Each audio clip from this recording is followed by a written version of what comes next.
la direction, la direction, la direction est importante dans la prière. Amen. La direction est importante dans la prière. La direction de quoi? La direction du cœur. La direction de quoi? La direction des yeux. Daniel nous montre la direction des yeux.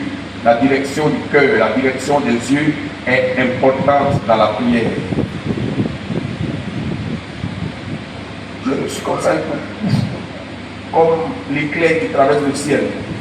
Je l'ai capté et tous les personnes suivent. Je pense même que je vais travailler dessus pour faire un petit livret.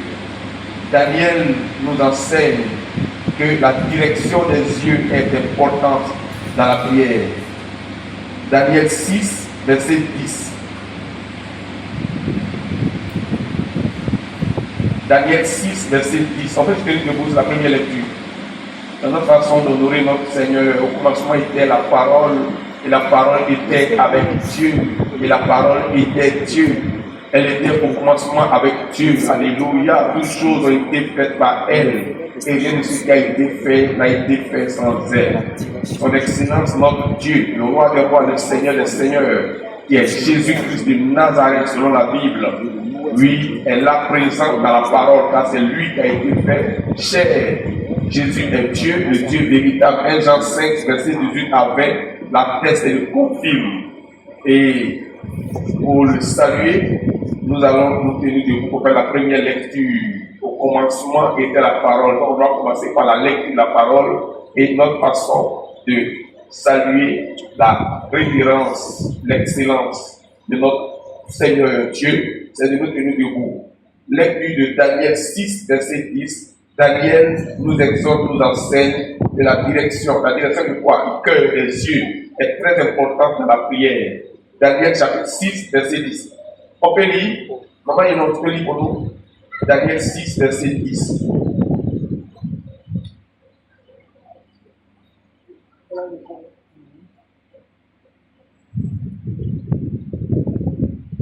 Daniel 6, verset 10.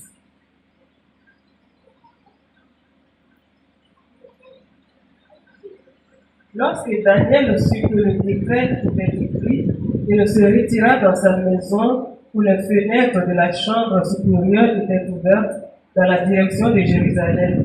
Et 3 fois le jour, il se mettait à genoux. Il priait et il louait son Dieu comme il le faisait auparavant. Amen.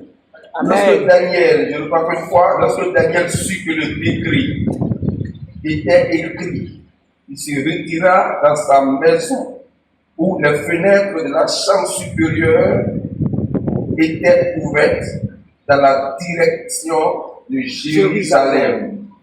Et 3 fois le jour, il se mettait à genoux, il priait et il louait son Dieu comme il le faisait auparavant. Amen. On bénit Jésus-Christ pour sa parole. Seigneur, merci pour cette convocation. Nous avons répondu à ton appel. Nous sommes dans ta présence. Et ce culte se tient au pied de la croix, dans ton sang, car c'est là que tu nous as indiqué le sacrifice suprême, absolu et essentiel pour notre accomplissement. Jésus, nous sommes là, ton sang nous recouvre, ton sang parle en notre faveur. C'est au pied de la croix que nous nous tenons, Saint-Esprit, c'est toi qui as propulsé cette révélation dans mon esprit tout à l'heure avant de venir, et tu m'as permis de capter la révélation et tu as donné tous les tests qui accompagnent cette révélation. Nous voulons partager ensemble ce message pour notre édification. Donne-nous la force après la théorie, après l'écoute, de pouvoir pratiquer cela dans nos moments de prière et exauce-nous et que le nom de Jésus soit glorifié. Nous prions pour que Jésus-Christ, tu puisses étendre ta main sur nos soeurs, nos frères qui n'ont pas pu être là ce soir. Certains sont malades, tu vas les guérir. Certains sont en mission, tu les accompagnes, tu les amènes et tu les ramènes. Certains sont en déplacement, dans leur mouvement et leur déplacement, tu es avec eux. Car tu as dit dans la bouche, par la bouche des anciens, lui, avec Moïse, que tu es avec nous à notre arrivée, tu es avec nous à notre départ. Jésus, merci d'aller au-delà des frontières de la Côte d'Ivoire et de bénir toutes nos soeurs, tous nos frères qui sont en ligne et qui sont en train de suivre l'enseignement et le culte. Que ta grâce repose sur eux, que ta faveur soit leur lot, leur partage. Au-delà de nous-mêmes, bénis toutes nos familles respectives, époux, épouses, enfants. Va chez nous, va protéger, va garder, va sécuriser nos familles. Que ton feu, ta nuée, ta gloire, les environne, les enveloppes. Prends-nous et cache-nous sous ton abri et que nous puissions déclarer là sous ton abri d'éternité en éternité. Car c'est là que nous sommes en sûreté, en sécurité, là nous sommes en bonne santé, là aucune contagion ne peut nous toucher, là l'ennemi ne peut pas nous atteindre. Seigneur, prends-nous et garde-nous dans le creux du rocher que tu es. Abreuve-nous de l'eau qui sort de ce rocher, Jésus-Christ de Nazareth. Tu es le Christ, le rocher des siècles qui nous accompagne en tout lieu. Transforme nos déserts intérieurs en étangs, en ruisseaux, et que nos déserts deviennent des vergers. Bénis-nous comme nous, garde-nous, fortifie-nous. Alléluia, sanctifie-nous et purifie-nous. D'ailleurs, par ton sacrifice que nous avons tout accompli à la croix, tu nous as déclarés sanctifiés, tu nous as déclarés purifiés, tu nous as justifiés. C'est pourquoi nous sommes là dans ta présence avec la joie de la prière exaucée. Avant qu'on était encore, tu as déjà répondu, et avant qu'on ait cessé de parler, tu as déjà exaucé. Merci pour ce message que tu vas nous donner, qui va nous permettre encore d'être des hommes et des femmes de prière. Et nos prières seront des prières dynamiques et des prières qui seront exaucées. Garde-nous, veille sur nous comme nous, et que ton nom soit glorifié. Saint-Esprit, Jésus a dit en parlant de toi, de ta venue, en Jean 14, verset 26, Alléluia, et en Jean 16, verset 13 à 15, que toi, consolateur, esprit de vérité, quand tu viendras, tu nous conduiras dans toute la vérité. Jésus a dit que tu prendras de ce qui a lieu et tu nous enseigneras. C'est toi qui es l'auteur de la parole, c'est toi notre guide, notre instructeur, notre pédagogue parfait, divin. Utilise cet instant pour glorifier le Saint-Nom, le grand nom et le précieux nom de notre Seigneur Sauveur Jésus-Christ de Nazareth. Je sais que la parole est vie, la parole est lumière, que la vie de ta parole nous impacte, nous transforme, et que les rayons de ce soleil de justice, qu'est ta parole nous pénètre, et que la guérison qui se trouve dans ces rayons, tous ces ailes entrent en nous, et que tout ce qui est maladie dans nos corps soit estimé. Ta parole est éternelle, ta parole est immortelle. Permets-nous de recevoir l'éternité, l'immortalité par la puissance de ta parole au nom suprême de notre Seigneur Sauveur Jésus-Christ. Guéris-nous, fortifie-nous, que celui qui est faible dise je suis fort. Il a dit par la bouche du prophète Joël. Fortifie-nous. Que l'Esprit Saint, unique, mais avec 7 attributs, nous donne ces attributs, que la sagesse soit débordante en nous, que l'intelligence soit débordante en nous. Donne-nous une sagesse et une intelligence 10 fois supérieure. Donne-nous la force du Saint-Esprit, que le Saint-Esprit en nous soit notre conseil, notre conseiller. Donne-nous la crainte de l'Éternel, la connaissance, et conduis-nous dans la vérité. Et que le nom de Jésus soit béni, soit glorifié. Fais de nous encore lumière du monde. Intensifie nos flammes, notre lampe, nos lampes. Oh Jésus, merci. Merci pour la guérison qui germe en nous. Qui germe en nous. Tu as dit, mon fils, sois attentif à mes paroles. Prête l'oreille à mes discours. Qui ne s'éloigne pas de tes yeux. Garde-les dans le fond de ton cœur. Car c'est la vie pour ceux qui les trouvent. C'est la santé pour tout le corps. Garde ton cœur plus que toute autre chose, car de lui viennent les sources de la vie. Ta parole court avec vitesse, elle va dans les fossés, elle va dans les sépulcres, elle va ressusciter les morts et guérir les malades. Que ta parole rentre dans le ventre, dans le corps, dans l'âme, dans le sang, dans le cœur, dans les poumons. Que ta parole rentre dans les os, dans les moelles des os de ma soeur, de mon frère, de moi-même. Et que tout ce qui est racine de maladie encore en nous soit arraché et soit jeté dans les profondeurs de la mer. Quand tu as dit, tout plein que n'a pas planté mon Père Céleste, cela déraciné, j'ai ton feu. Que la parole qui arrive nous guérisse, nous guérisse, nous guérisse, nous guérisse. Amen. Nous guérisse. Amen. Nous guérisse. Amen. Nous guérisse. Amen. La Bible dit, en Matthieu 8, verset 14 à 16, Jésus alla à la maison de la belle-mère de Pierre. Elle était à tête de pierre. Jésus la toucha et la pierre la quitta aussitôt. Le soir, on amena auprès de Jésus plusieurs démoniaques. Il chassa les esprits par sa parole et il guérit tous les malades. Jésus est là ce soir. Il chasse tout ce qui est mauvais esprit par la puissance de sa parole, par la puissance Et Jésus guérit tous ceux qui sont malades. Aucune maladie ne peut tenir devant la puissance de la parole qui arrive chez toi, ma soeur. Mon frère, la guérison gère à toi. Promptement, la guérison gère. La maladie prend ses bagages et dégage au nom de Jésus-Christ de Nazareth. La Bible dit, afin que s'accomplisse ce qui avait été annoncé par Esaïe, le prophète. Lui, il s'est chargé de nos maladies et il a pris nos infirmités. Que Jésus prenne maintenant sur lui, à Golgotha, toutes les maladies de nos corps et que toute infirmité en nous soit balayée au nom de Jésus-Christ de Nazareth.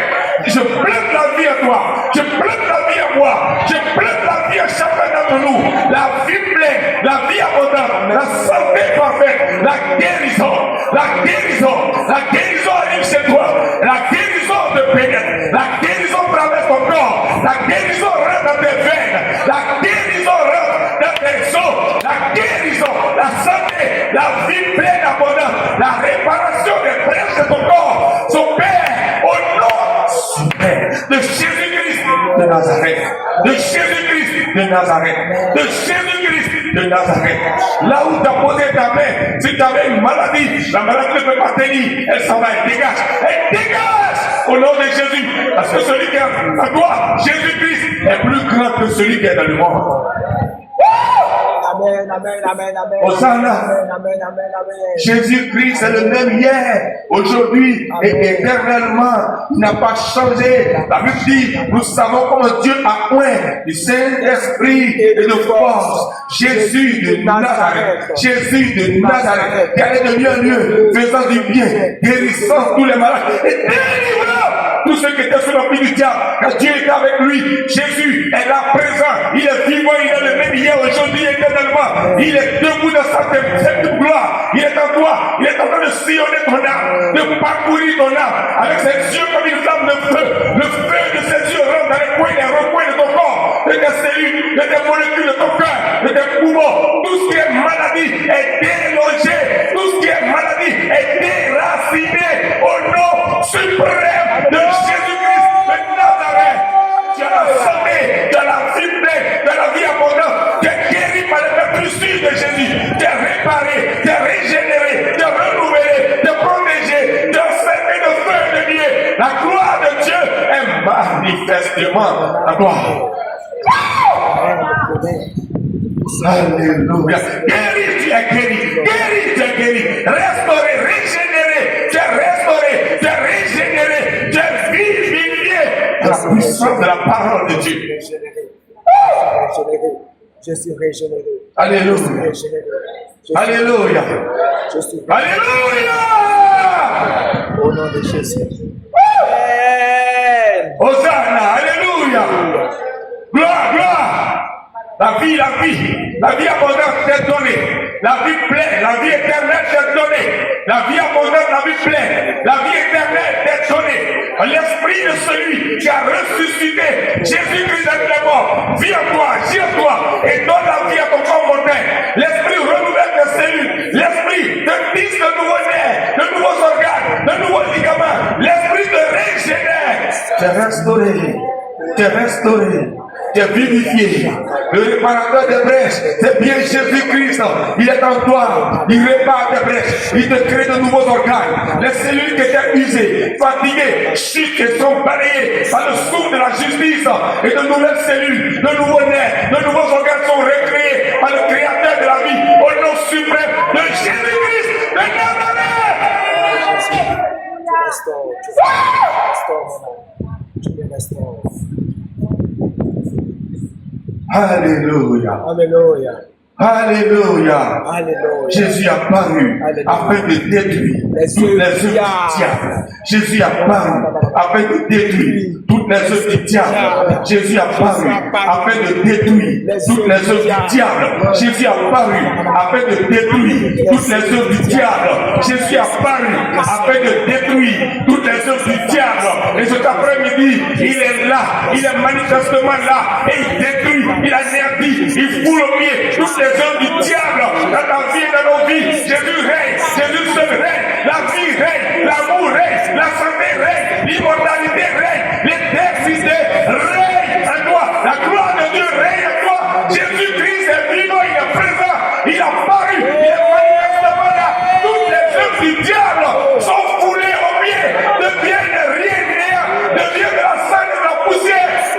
Jésus.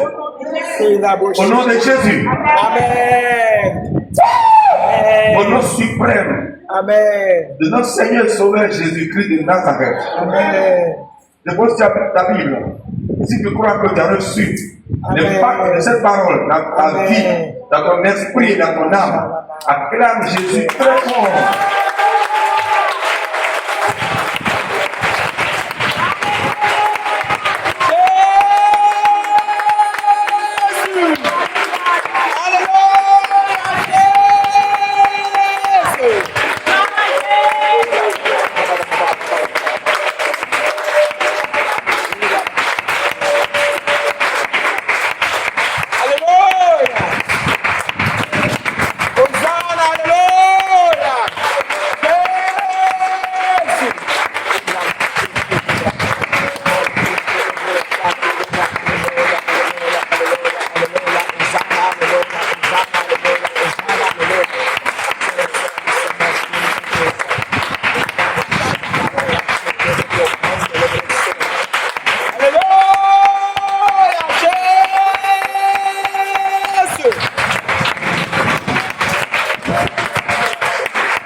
Salut dans le saint nom, dans le grand nom, dans le glorieux nom de notre Seigneur Sauveur Jésus-Christ.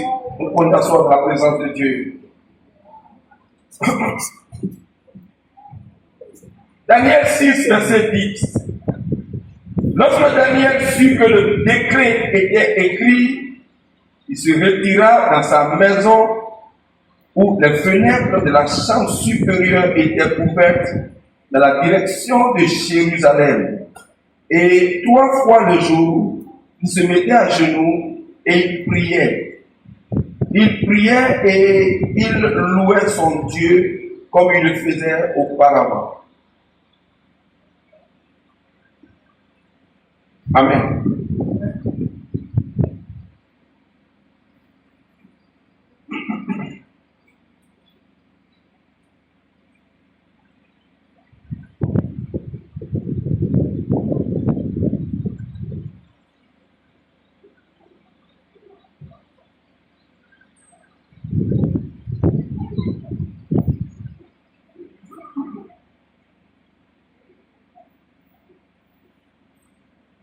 Nous sommes dans le livre de Daniel. Daniel, chapitre 6, verset 10. Daniel était un prophète, un grand prophète, qui à cause de ses grandes visions prophétiques, avec ses compagnons, déportés en captivité dans un pays étranger appelé Babylone, où le roi Nebuchadnezzar a régné en maître non seulement sur Babylone, mais sur le monde entier. Parce qu'à cette époque, l'empire babylonien dominait le monde comme l'Égypte des pharaons a dominé l'humanité. Amen. La civilisation universelle était guidée, dominée, contrôlée par Babylone. Daniel était donc un captif de Juda qui a été déporté en captivité à Babylone. Comme l'indique bien le chapitre 1, il fait partie de la tribu de Juda avec ses compagnons. Il est de race royale et il est de famille noble. Jérusalem a été détruit au temps des derniers rois que sont Josias, Joachim et Sédécias. Les enfants d'Israël ont été menés en captivité. Le prophète Jérémie en parle dans Jérémie chapitre 1, verset 1 à 3. Daniel est un prophète qui fait partie des prophètes majeurs, des grands prophètes en Israël. Ce qui s'est passé ce jour-là, c'est que les conseillers du roi Nebuchadnezzar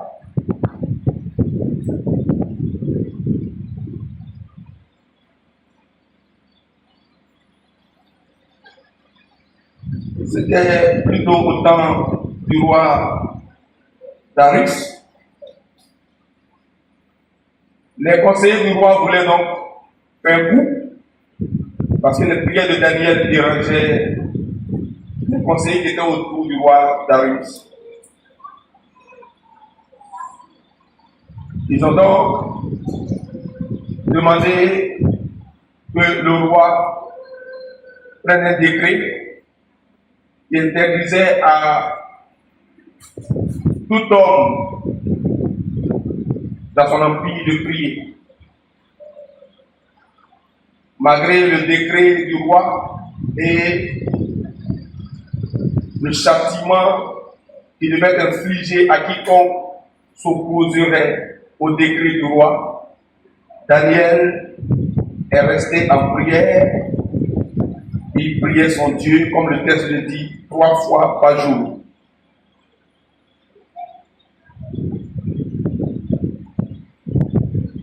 Daniel chapitre 6, à partir du verset 1. C'est après donc la transgression de ce décret du roi, selon eux, que Daniel a été jeté dans la fosse au lion. Nous ne sommes pas en train de faire une étude complète du chapitre 6 de Daniel. C'est le verset 10 qui nous exhorte à la prière. Je reprends donc Daniel 6, verset 10. Lorsque Daniel sut que le décret était écrit, il se retira dans sa maison où les fenêtres de la chambre supérieure étaient ouvertes dans la direction de Jérusalem. Et 3 fois le jour, il se mettait à genoux, il priait et il louait son Dieu comme il le faisait auparavant. Nous avons dit que Daniel nous indique, nous exhorte ici que la direction de nos yeux, de notre cœur dans la prière est très importante. Mais avant de parler de la direction de nos yeux, de notre cœur, parlons du lieu de prière. Le texte dit ceci. Lorsque Daniel sut que le décret était écrit, il se retira dans sa maison où les fenêtres de la chambre supérieure étaient ouvertes. Donc, Daniel priait dans sa maison, comme le texte l'indique, dans la chambre supérieure de sa maison. Le lieu de prière, Daniel priait dans sa maison, dans la chambre supérieure de sa maison. C'est quoi la maison et la chambre supérieure de la maison? Matthieu 6, verset 6, que tout le monde connaît, dit ceci. On peut lire ça pour moi. Matthieu 6, verset 6, dit ceci.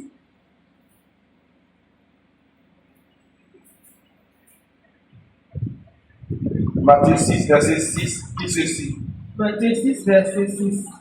Quand tu pries, entre dans ta chambre, ferme la porte et prie ton Père qui est là dans le lieu secret, et ton Père qui voit dans le secret te le rendra. Amen. Matthieu 6, verset 6 dit, mais quand tu pries, entre dans ta chambre. Mais quand tu pries, entre dans ta chambre, ferme la porte et prie ton Père qui est là, dans le lieu secret, et ton Père qui voit dans le secret te le rendra. Donc, Daniel est rentré dans sa maison, mais mieux dans la chambre supérieure de sa maison. C'est quoi la chambre supérieure? Lisons Actes chapitre 9. Écoutez bien, le lieu de prière est important, et la direction du cœur et des yeux de la prière est importante. Pour le moment, je donne des versets et des explications, je ferai la synthèse tout à l'heure, pour qu'on puisse comprendre par rapport à nous. Actes chapitre 10. Actes chapitre 10. On ne va pas tout lire, on parle de Corneille et de l'apôtre Pierre. Actes chapitre 10, à partir du verset 9, lis, on va voir. 9 à 15. Actes 10, verset 9 à 15. Le lendemain, comme il était en route et qu'il approchait de la ville, Pierre monta sur le toit vers la 6e heure de prier. Il eut faim et il voulut manger pendant qu'on lui préparait à manger et tomba en extase. Il vit le ciel ouvert et un objet semblable à une grande nappe attachée par les 4 coins qui descendait et s'abaissait vers la terre. et où se trouvaient tous les quadrupèdes et les reptiles de la terre et les oiseaux du ciel. Et une voix lui dit, lève-toi, Pierre, tu te manges. Et Pierre dit, non, Seigneur, car je n'ai jamais rien mangé de souillé ni de pris. Et pour la seconde fois, la voix se fit encore entendre à lui. Ce que Dieu a déclaré, plus ne les regarde pas comme souillés. Cela arriva jusqu'à 3 fois. C'est bon, le verset 15, c'est bon. Le lendemain, comme ils étaient en route et qu'ils approchaient de la ville, Pierre monta sur le toit vers la 6e heure pour prier. Pierre monta sur le toit.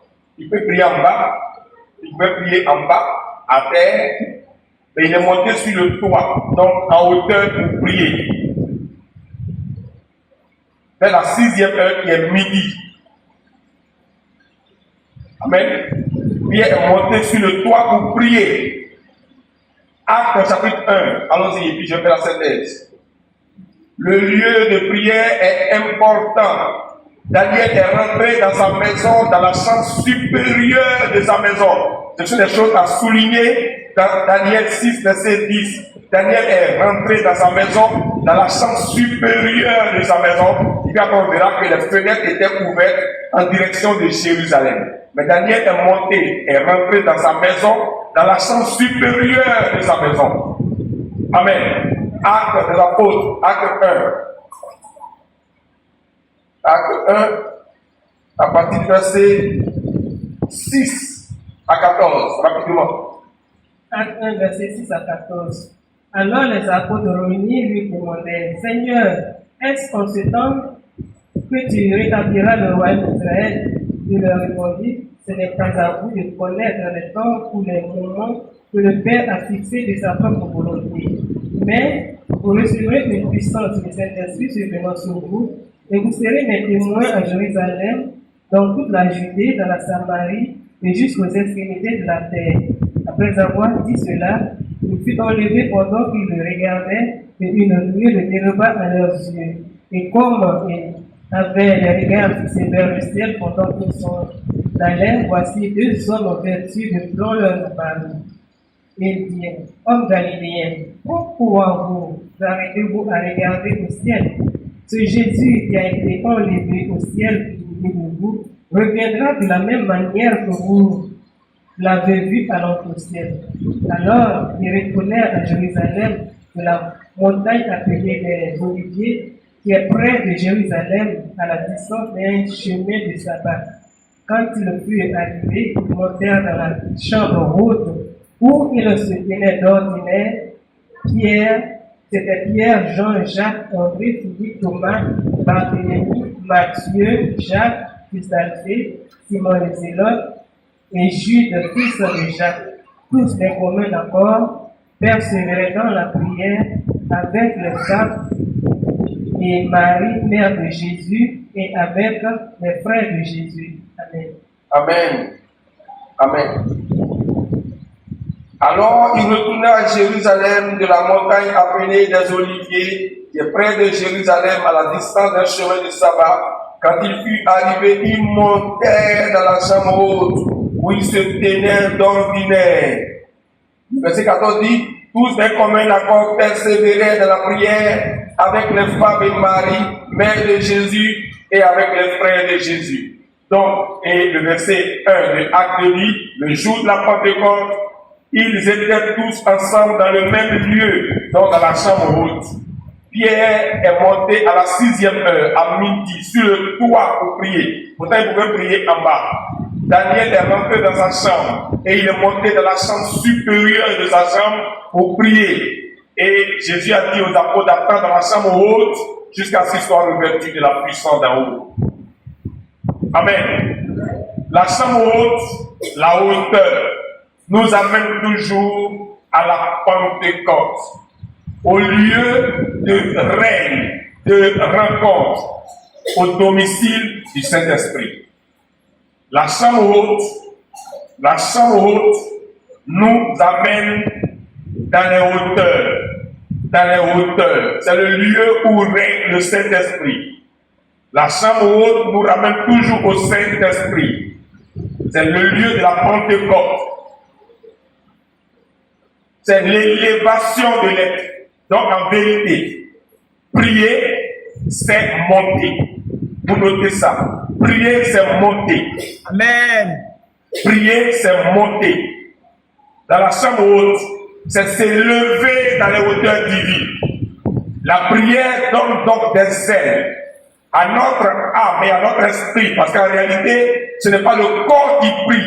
Un cadavre qui n'a plus d'âme et d'esprit ne prie plus. Jacques 2, verset 26 dit que comme le corps sans âme est mort, le corps qui n'a plus d'âme est mort. Un cadavre ne prie plus. Donc ce n'est pas le corps qui prie, mais c'est l'âme et l'esprit qui sont intérieurs dans le temple de notre corps, dans la maison que notre corps, ce sont les deux là en nous qui prient. Et la prière, d'après les 3 à 4 versets que nous avons vus, la prière nous élève. Prier, c'est s'envoler dans la chambre haute, c'est monter dans la Pentecôte. Ça veut dire quoi? Comme la chambre haute nous conduit toujours à la Pentecôte, la chambre haute nous rappelle la Pentecôte qui est l'effusion du Saint-Esprit. Il n'y a donc pas de prière hors du Saint-Esprit. Prier donc, c'est entrer en fusion avec le Saint-Esprit. Amen. Notez ça.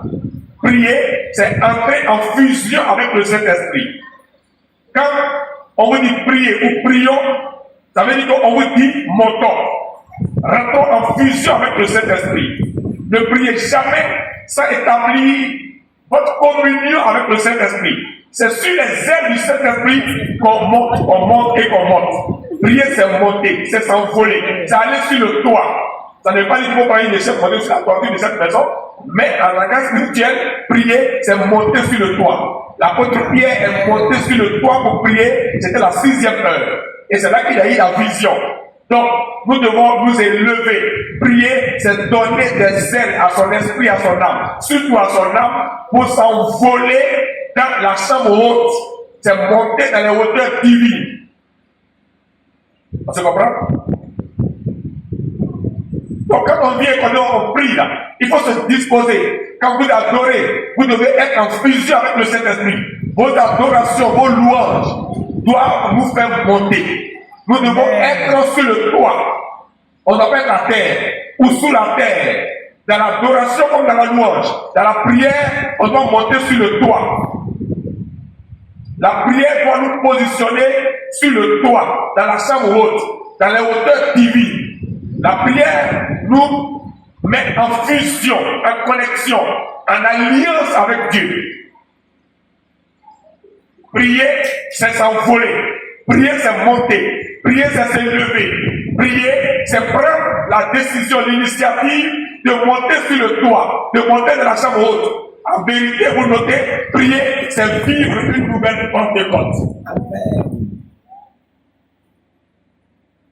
Amen. Daniel est monté dans sa maison, mais dans la chambre haute, dans la chambre supérieure de sa maison. La chambre supérieure, le corps de l'homme est la maison. Nous sommes le temple de Dieu. 1 Corinthiens 6, 1 Corinthiens 3, verset 17, 16 à 17. 1 Corinthiens 6, verset 19 à 20. Notre corps est la maison de Dieu. Hébreux 3, verset 3 à 6. À l'intérieur de cette maison qui est le corps, il y a un dévot, un prieur. Celui qui prie, c'est notre âme. Notre âme doit s'envoler. Notre âme doit monter de la chambre haute. Prier, vous notez, c'est donner la capacité, la possibilité à notre âme de monter sur le toit, de monter dans la chambre haute, de monter dans la chambre supérieure. Amen. Amen. Amen. Si vous n'êtes pas prêt à monter, ne priez pas. Si vous voulez prier, déposez tout ce qui est fardeau, tout ce qui vous rend lourd et décollé. La prière nous met en haut. Amen. Quand Matthieu 6 dit, entre dans ta chambre, quand on quitte le dehors, on rentre ici, on ouvre la porte et on rentre dedans. Mais quand on rentre, on ferme la porte. La porte est fermée sur le dehors et la porte s'ouvre sur le dedans. On rentre dedans, mais après on ferme la porte sur le dehors. Prier, c'est fermer la porte de son cœur sur le dehors trompé. mortel, le dehors trompeur, le dehors ténébreux, le dehors, Apocalypse 21, verset 27, le dehors les chiens, les enchanteurs, les impudiques, ceux qui aiment et pratiquent le mensonge. Prier, c'est ouvrir la porte de son cœur sur Dieu et fermer en même temps la porte de son cœur et de son âme sur le monde trompeur, le monde de mensonge, sur le dehors trompeur. Vous comprenez? Prier, c'est ouvrir la porte de son cœur sur Dieu. Quand tu pries, ouvre la porte, entre dans le lieu secret où Dieu est. Et prie ton Père qui est dans le lieu secret. Donc quand on prie, on ouvre la porte de notre cœur sur Dieu pour entrer en fusion avec lui, pour parler avec lui dans les hauteurs divines. Mais en même temps qu'on ouvre la porte sur Dieu pour entrer en fusion avec lui, on ferme la porte de notre cœur sur tous les mensonges du dehors. Amen. Toutes les ruses du dehors. Tout le péché du dehors. Les ténèbres du dehors. Tout ce qui est enchantement au dehors. Amen. La prière nous sépare des passions de la chair qui sont au dehors. Dehors les chiens, les impudiques, les enchanteurs, le mensonge, l'adultère. La prière nous déconnecte avec le dehors et nous connecte avec le dedans, avec Dieu qui est à l'intérieur de nous. Amen. Amen. Il y a un décret. Le décret dit que celui qui prie sera châtié. Et le pire des châtiments ce jour-là, que les conseils du roi Darius ont arrêté avec lui et qu'on le jette dans la fosse au lion. Daniel devait avoir peur. Il devait s'inquiéter. Il devait troubler. La loi, le décret du roi devait faire en sorte qu'il ne prie pas. Mais il a fermé son cœur sur le décret. Et il a ouvert son cœur sur la loi de Dieu, sur Jésus-Christ, sur le Dieu d'Israël. Amen. La prière, quelle que soit la situation trouble, quels que soient les tempêtes, les séismes, les tremblements de terre autour de nous, celui qui prie ne regarde plus aux dehors trompeurs, aux agitations du monde extérieur. Amen. Lors de la tempête apaisée en Matthieu 14, c'était une forme de prière. Jésus voulait, à partir de Pierre, qui était l'apôtre référentiel de l'église, enseigner son église à prier pour dompter, pour anéantir, pour assujettir, les vagues agitées de l'océan. Nous sommes dans un monde agité, perturbé. Amen. Nous sommes dans un monde agité et perturbé. Celui qui prie ne regarde pas au tremblement de terre autour de lui. Ne regarde pas au séisme autour de lui, aux agitations, aux tempêtes, aux vagues houleuses de l'océan autour de lui. Il ferme la porte de son cœur sur ces choses et il ouvre la porte de son cœur sur Dieu. Matthieu 14, tempête, la masse des eaux de la mer. Celui qui prie, il ne voit pas la force de la tempête, il ne voit pas la force du vent, il ne voit pas la force négative, des hommes négatifs autour de lui. Celui qui prie fermement, ferme ses yeux sur le dehors trompeur, le dehors agité, le dehors de mensonge, et il ouvre les yeux de son cœur sur Dieu, rien que sur Dieu. Il est connecté. Celui qui prie reste en haut, il ne descend pas, il reste sur le toit, il demeure dans la prière, il ne descend pas. Ne descendons pas. Le monde est trop agité, restons en haut. Amen. Amen. Si tu montes sur le mont des Oliviers et que tu es en prière, reste en prière toute la nuit. Ne tiens pas compte de toutes les agitations du monde. Sois serré et imperturbable. Ton Dieu qui voit là-haut avec toi et qui est là-haut avec toi, dans le lieu secret, dans les lieux élevés, te le rendra. Amen. La peur, c'est au dehors. La foi, la conviction, la certitude, c'est avec Jésus-Christ au-dedans. Ayons les yeux tournés sur Jésus. Soyons connectés sur Jésus. Ne regardons pas aux forces du vent. Les hommes sont négatifs. Les vents sont contraires. Mais celui qui prie doit avoir les yeux fixés sur le rémunérateur. Hébreux 11, verset 6. Il faut que celui qui s'approche de Dieu croit que Dieu existe. Il faut que celui qui se connecte, celui qui s'approche de Dieu, croit que Dieu existe. et qu'il est le rémunérateur de celui qui le cherche.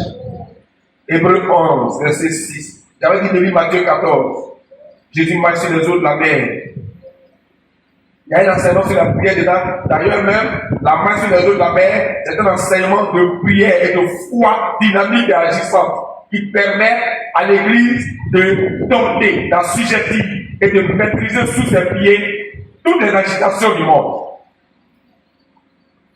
La marche sur les eaux de la mer, c'est un enseignement de prière et de foi pratique et agissante. Matthieu 14, Matthieu verset 22 à 31. Matthieu 14, verset 22 à 31. Aussitôt après, il obligea les disciples à monter dans la barque et à passer avant lui de l'autre côté pendant qu'il renverrait la foule. Quand il l'eut envoyé, il monta sur la montagne, prier à l'écart. Et comme le soir était venu, il était là seul. La barque, déjà au milieu de la mer, était battue par le flot, car le vent était contraire. À la 4e veille de la nuit, Jésus alla vers eux, marchant sur la mer. Quand les disciples le virent marcher sur la mer, ils furent troublés et dirent, c'est un fantôme. Et dans leur frayeur, ils poussèrent des cris. Jésus leur dit aussitôt, rassurez-vous, c'est moi, n'ayez pas peur. Pierre lui dit, Seigneur, si c'est toi, ordonne que j'aille vers toi sur les eaux. Et il dit, viens. Pierre sortit de la barque et marcha sur les eaux pour aller vers Jésus. Mais voyant que le vent était fort, il eut peur. Et comme il commençait à enfoncer, il s'écria, Seigneur, sauve-moi. Aussitôt Jésus étendit la main, le saisit et lui dit, homme de peu de foi, pourquoi as-tu douté? Amen. Quand les disciples le virent marcher sur la mer, ils furent troublés et dirent, c'est un fantôme. Et dans leur frayeur, ils poussaient des cris. Jésus leur dit aussitôt, rassurez-vous, c'est moi, n'ayez pas peur.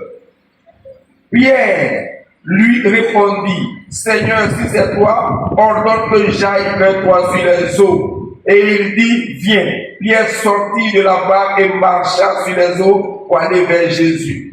Mais voyant que le vent était fort, il eut peur. Et comme il commençait à enfoncer, il s'écria, Seigneur, sauve-moi. Aussitôt Jésus étendit la main, le saisit et lui dit, homme de peu de foi, pourquoi as-tu douté? C'est un enseignement ici de foi, un enseignement de foi dynamique, agissant, un enseignement sur la prière. L'apôtre Pierre, je ne cesse de vous le dire, c'est l'apôtre référentiel de l'Église. Toutes les fois qu'il intervient dans un enseignement donné par Jésus, c'est que cet enseignement te concerne. Car 1 Pierre 2, à partir du verset 4, dit que nous sommes des pierres vivantes. Amen. Jésus s'adresse à l'Église, membre de son corps. Amen. Pierre a marché sur les eaux de la mer. Tant qu'il avait, tout à l'heure, on parlera de l'orientation des yeux du cœur. Tant que Pierre avait les regards focalisés, fixés sur Jésus, il domptait les ondes négatives. Celui qui prie doit rester en haut, doit demeurer en haut. Quand on dit prions, laisse tous tes soucis là, laisse tout ça. Monte. Ne prions jamais, ne prions jamais sans établir une communion avec le Saint-Esprit. Celui qui nous fait monter, c'est le Saint-Esprit. Donc quand on vient, on fait l'adoration, laissez-vous emballer par l'onction. Montez et restez là-haut. Si pendant les 10 jours d'attente de la plénitude et du revêtement du Saint-Esprit, un seul membre des 120 personnes réunis dans la chambre haute avait quitté la chambre haute pour descendre, pour aller chercher à manger, pourquoi que ce soit au dehors, il allait rater cette grâce exceptionnelle qui était la plénitude du Saint-Esprit. Amen. Restez dans la chambre haute jusqu'à ce que vous soyez revêtus de la puissance d'en haut. Donc, tant que vous n'avez pas été revêtus de la puissance d'en haut, restez dans la chambre haute. Celui qui monte sur le toit pour prier ne doit pas descendre dans les bassesses. Il doit rester là-haut jusqu'à ce qu'il soit revêtu, jusqu'à ce qu'il ait des visions. Pierre, sur le toit à midi, a eu des visions pendant qu'il priait. C'est là qu'il a vu la nappe descendant du ciel, avec les quadrupèdes du ciel. Et Dieu lui a dit, tu es mort. Et il a dit, je n'ai jamais rien mangé de souillé de plus. C'est un grand enseignement. sur l'état d'âme de Corneille qui devait être évangélisé pour accepter Jésus comme Seigneur Sauveur. Passer de la religion à la christianisation de son être. Amen. Il y a une vision au ciel, sur-dessus de toi. Il faut rester jusqu'à ce que tu aies des révélations. Il faut rester dans la chambre haute. Il faut que Dieu te parle. Il faut se détourner son cœur, ses yeux du monde des sens trompeurs. Il faut fermer ses oreilles et ses yeux sur la peur, sur le doute et l'incrédulité et ouvrir son cœur sur Dieu et garder la foi. Amen. Voici pourquoi Daniel est monté et rentré dans sa maison, mais dans la chambre supérieure de sa maison. La prière doit nous élever, doit nous transporter dans la chambre supérieure de la maison que nous sommes. Ce n'est pas de notre chambre, ce n'est pas notre chambre. Il faut se... Quand j'ai reçu ce message là tout à l'heure, quand j'étais en train de me brosser, avant de se sortir pour aller m'habiller, c'est là que j'ai reçu le message, ça a traversé mon esprit, j'ai capté.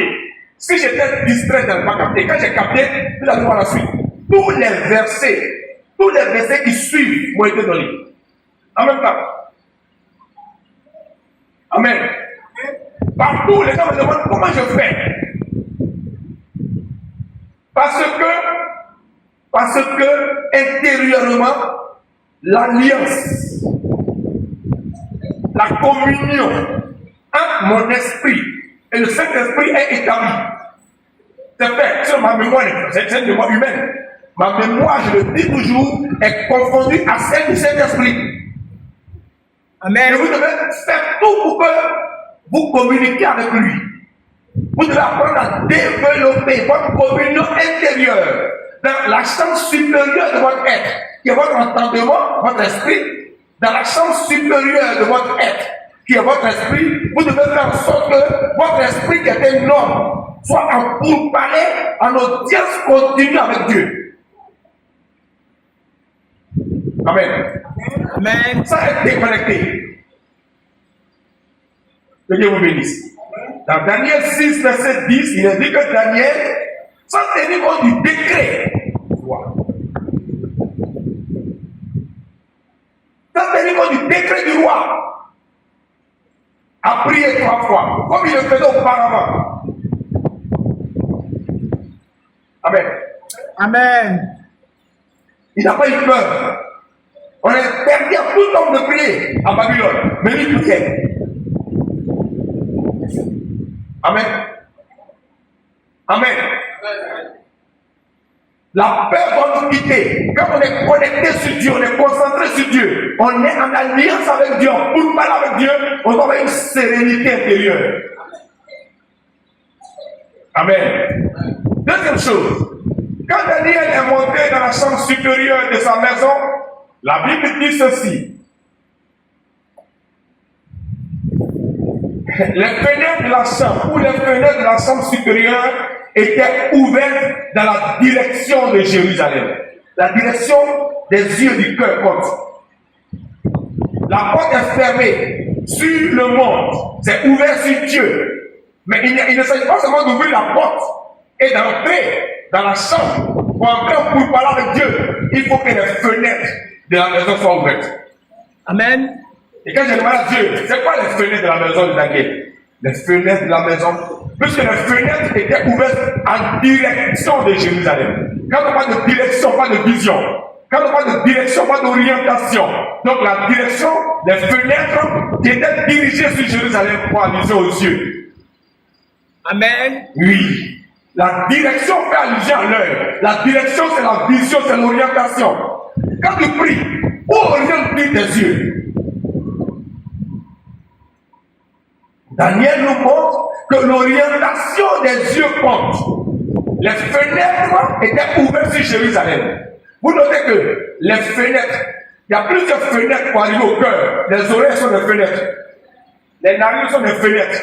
Les yeux sont des fenêtres. La bouche est une fenêtre du cœur. Le cœur, on ne le voit pas. Mais les fenêtres du cœur, ce sont les yeux, les narines, les oreilles, la bouche. Mais la meilleure fenêtre ou les meilleures fenêtres du cœur qu'on ne voit pas, ce sont les yeux. Jésus a dit en Matthieu 6, verset 22, l'œil est la lampe du corps.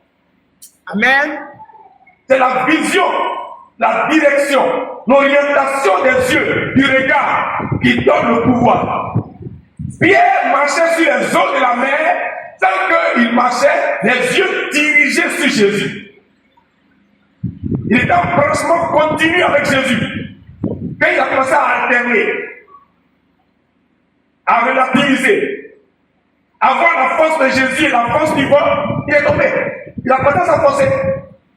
Il a quitté le branchement continu pour être en branchement, comme le dit en physique, en branchement alternatif. Tantôt c'est Jésus qui regarde, tantôt c'est la force du vent qui regarde. Les yeux sont les meilleures fenêtres du cœur. Amen. Écrivez ça. Quand j'ai reçu la révélation, j'ai capté, j'ai lu le texte, j'ai dit, c'est quoi les fenêtres? Les fenêtres étaient dirigées. Les fenêtres, c'est la direction, étaient dirigées sur Jérusalem. Il y a plusieurs portes, il y a plusieurs fenêtres pour entrer en nous. Mais la meilleure des fenêtres qui donne gloire au corps, ou bien qui peut souiller le corps, ce sont les yeux.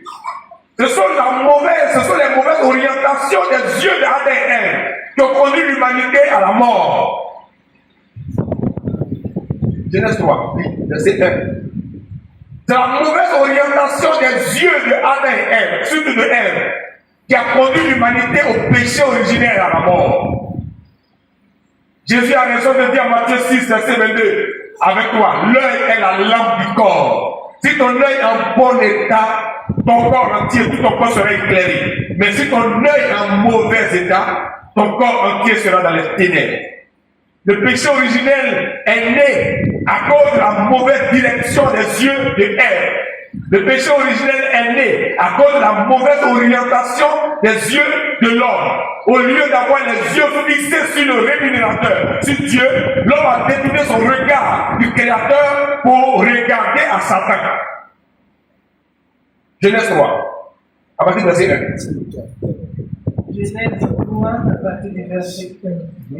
Le serpent était le plus rusé de tous les animaux des champs que l'Éternel Dieu avait fait. Il dit à la femme, Dieu a-t-il réellement dit, vous ne mangerez pas de tous les arbres du jardin? La femme répondit au serpent, nous mangeons du fruit des arbres du jardin. Mais quant au fruit de l'arbre qui est au milieu du jardin, Dieu a dit, vous n'en mangerez point, et vous n'y toucherez point de peur que vous ne mouriez. Alors le serpent dit à la femme, vous ne mourrez point. Mais Dieu sait que le jour où vous en mangerez, vos yeux s'ouvriront et que vous serez comme des dieux connaissant le bien et le mal.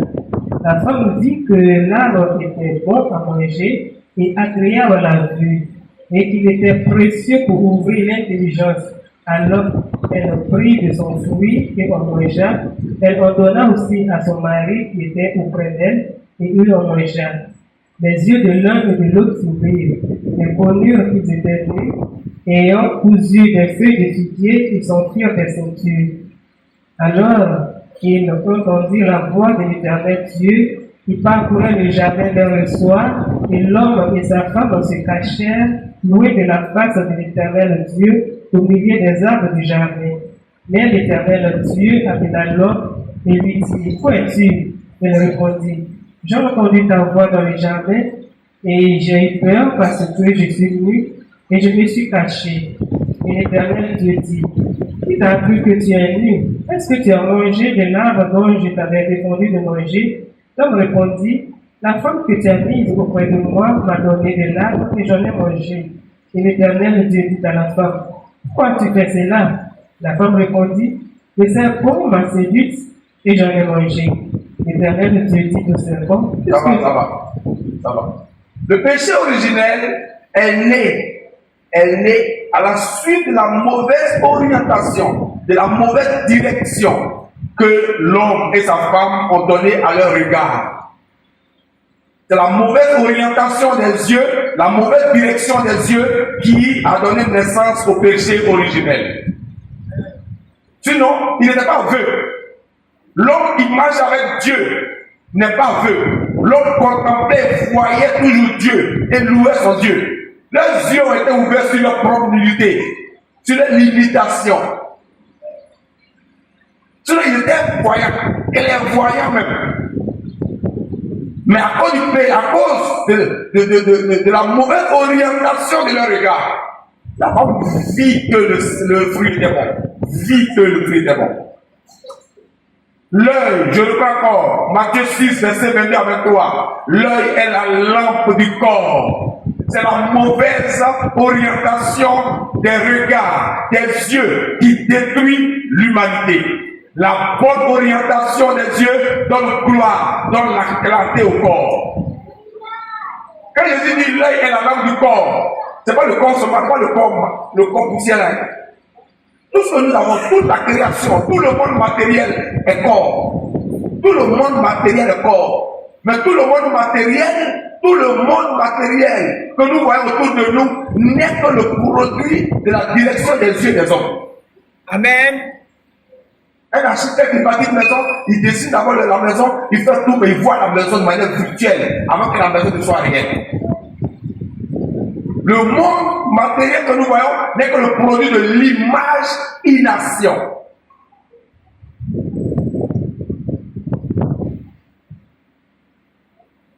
Amen. Amen. Le monde matériel que nous voyons est corps. Le corps, c'est pas le corps poussière, c'est le corps de l'homme. L'œil est la lampe du corps. Et Jésus dit que c'est la vision qui donne clarté, qui donne gloire au monde matériel. Amen. Notre façon de voir, l'orientation de nos yeux peut embellir, anoblir notre monde matériel comme ça peut nous engloutir dans la Bible. Tous les savants, tous les créateurs, tous les inventeurs sont des hommes de vision. Des hommes qui ont une bonne orientation, une bonne direction de leurs yeux. Même la terre promise que Dieu a donnée à Abraham et à sa postérité a pas été donnée à Abraham à partir de son regard. En Genèse 13, verset 14, le texte dit, lorsque Lot, après la guerre des bergers de Lot et des bergers d'Abraham, lorsque Lot s'est séparé d'avec Abraham, vous suivez?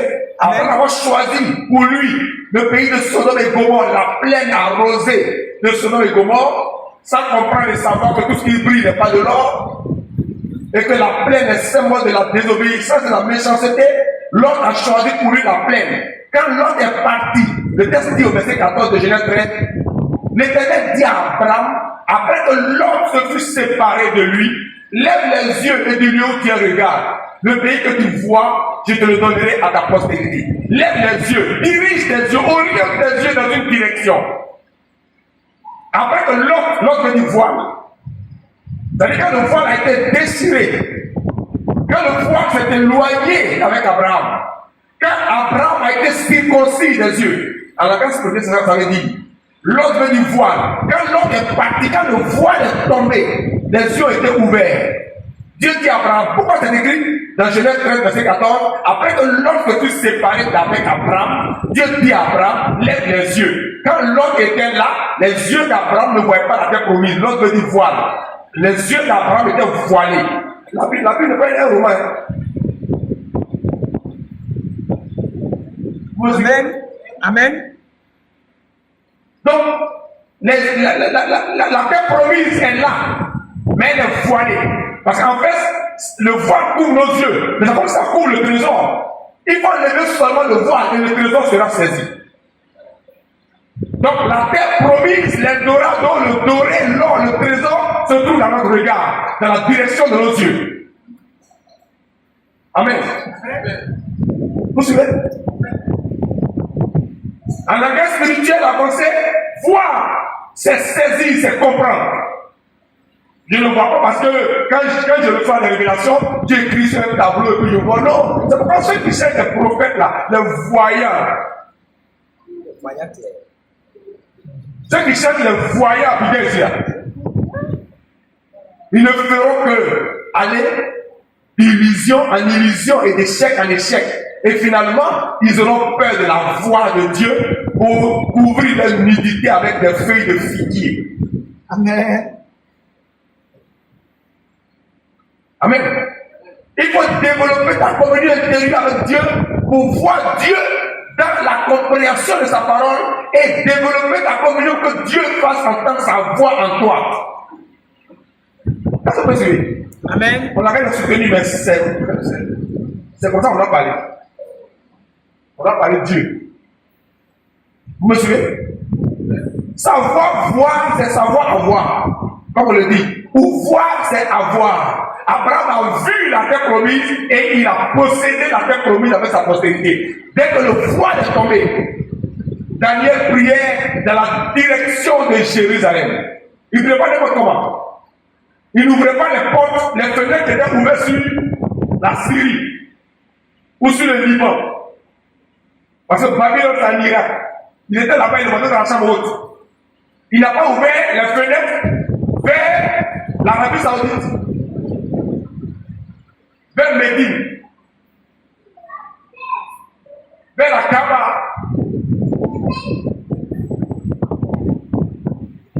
Mais il a ouvert la porte, la fenêtre de la maison, de la chambre haute, de la chambre supérieure, orientée vers Jérusalem. La question, pourquoi Daniel priait en fixant les regards sur Jérusalem? Est-ce que ça veut dire que toi ici, Abigail, si tu dois prier en regardant Jérusalem? Non, mais j'explique. Mais au temps de Daniel, là, en tant que juif, déporté en captivité, pourquoi Daniel priait en regardant Jérusalem? C'est là que se cache la révélation. Et quand ça traverse mon esprit comme l'éclair dans le ciel, j'ai capté ça. Et tous les personnes suivies. Pourquoi? Parce que, au temps de Daniel, à Jérusalem, se trouvait le temple que Salomon, le premier temple que Salomon avait bâti. Amen. Mais ce n'était pas Salomon qui voulait bâtir la maison. Celui qui a eu l'intuition, l'idée, la révélation de bâtir la maison, c'était David, qui était le père de Salomon. Mais Dieu a dit à David que ce n'est pas lui qui va bâtir la maison, mais c'est son fils qui va bâtir la maison. Mais le terrain sur lequel Salomon va bâtir la maison avait déjà été acheté par David.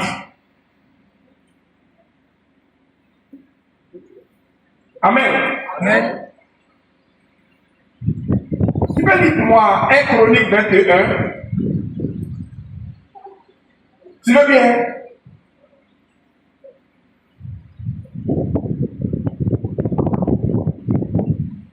Le terrain sur lequel le temple de Jérusalem sera bâti, c'était David qui l'avait acheté. C'est dans 1 Chronique chapitre 21.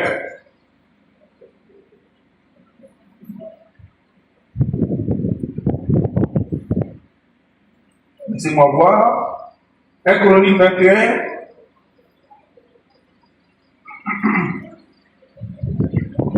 Si tu commences à partir du verset 15, on ne va pas comprendre. On va commencer à partir du verset 1. Tu vas faire du verset 15 au verset 28.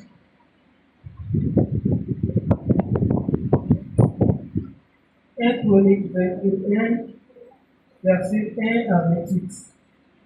Satan se leva contre Israël et excita David à faire le dénombrement d'Israël. Et David dit à Joab et aux chefs du peuple, allez faire le dénombrement d'Israël depuis Beersheba jusqu'à Dan et rapportez-moi afin que je sache à combien il s'élève. Joab répondit, que l'Éternel rende son peuple sans faute nombreux au roi mon Seigneur. Ne sont-ils pas tous serviteurs de mon Seigneur? Mais pourquoi mon Seigneur demande-t-il cela? Pourquoi faire ainsi pécher Israël?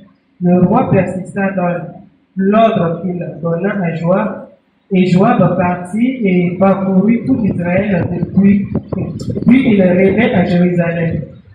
Joab remit à David le rôle du dénombrement du peuple. Il y avait dans tout Israël